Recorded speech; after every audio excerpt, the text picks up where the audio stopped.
Is this the perfect RC car for a beginner? To the Battcave. Here I have one of the newest and most highly anticipated 1/12 mini chassis that's currently on the market. So highly sought after that it sold out within minutes of its first release. I've managed to get my hands on one. I'm talking about the Battcave Jok3r. Guys, girls, thanks for taking the time out to join me. Now, the mini class seems to be an ever-growing class, and it's a long-standing class too. But what makes this class so appealing is the entry point, the price. And I think this section could very well be popular for newcomers to the hobby. Now, this chassis, which is the higher of the two available chassis, this is the competition racer chassis, comes in at just $119.99. I thought this could possibly be a perfect entry point for someone that wants to get into RC racing. Now, I've only really stumbled across this class by accident. I was marshalling at the local club on club night, and the races that I were marshalling were the minis. Watching these cars fly around the track with really close competitive racing, I thought to myself, I need to give that a go. Now, Battcave started off as a conversion company, creating conversion kits for platforms such as the Automatics A800. After speaking with the Batman, or Sean Bat at Battcave, he told me that it was one of his dreams to have a car that he had full control over the design process. That vision has become a reality. So let's take a look inside the box. So there's only a few packets in the box. We've got servo saver and turnbuckles. We've got ride height adjustment shims, and we've got some body posts and the battery strap there. When I ordered this, I fully expected that I was going to have to build the kit. However, at the minute, they are coming pre-assembled. Now, after speaking to Sean, he said that as popularity grows, they are going to start sending them out in kit format. So if you are a newcomer, or if you don't fancy building one of these, I suggest you go and check out the Battcave website before they make that change. Now, if you do get your Jok3r and it is in kit format, don't panic. Instructions are available online to download. And actually, looking at the instructions, the team have done such a great job. They're so easy to follow and definitely have newcomer racers in mind when they've produced these. The diagrams are fantastic. There's pro tips. But if you are struggling, the Battcave team are reachable, and you can find them over at the Battcave Mini Support Group on Facebook. In the description, I'll provide links for the Facebook page and also for the Battcave website. If you are enjoying what the channel's providing, please give us a like, subscribe if you want, leave a comment and hit that notification bell. Key parts of this car are produced through 3D printing. Parts such as the A-arms, the pivot guides, the bumper are all printed.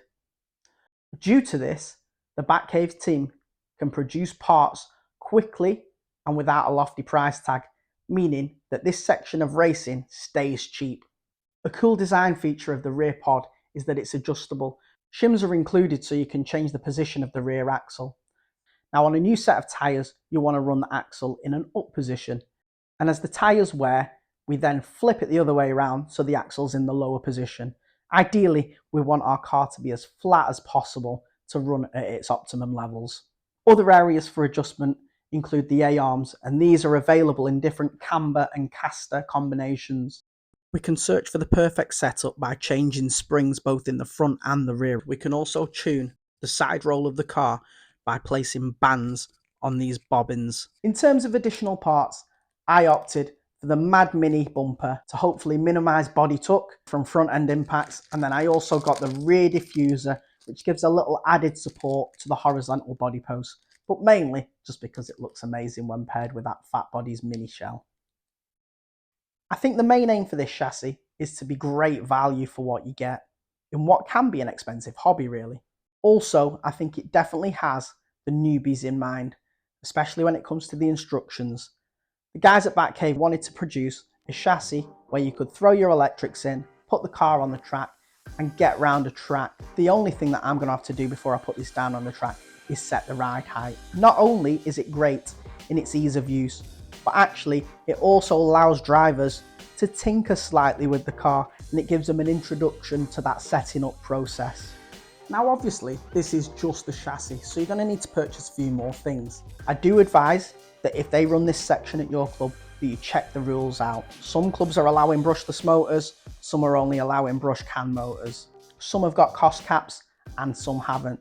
So just be sure that you check that out. So let's say you have nothing at all. Let's work out how much it would cost to get you racing. So we'd need a motor to start off with, something such as a Core 21 540 motor. It can be purchased for around £10. After looking online, I did notice that Inside Line Models, the model shop near me, sell the Carson C707 a 131 reflex set, which includes a transmitter, a receiver and a servo for around £60. You'll need to pick up a battery, so you're looking roughly £25 for a battery for there. You can get some cheaper than that though. And then we'd need an electronic speed controller or an ESC, which you can pick up a Camtech K1 for around about £35. After that, you need a set of wheels and tyres, which is going to cost you around about £12. And then to finish it off, a lovely body shell, which is going to cost around about the £16 mark.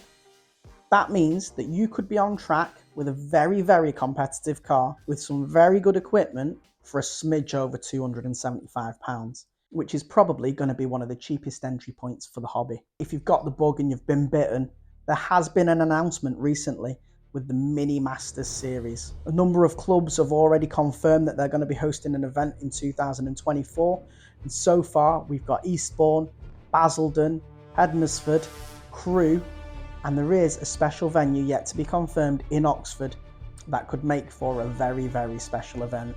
Now it's time for me to get the electrics installed in this, get a body shell and some tyres, and take this racing.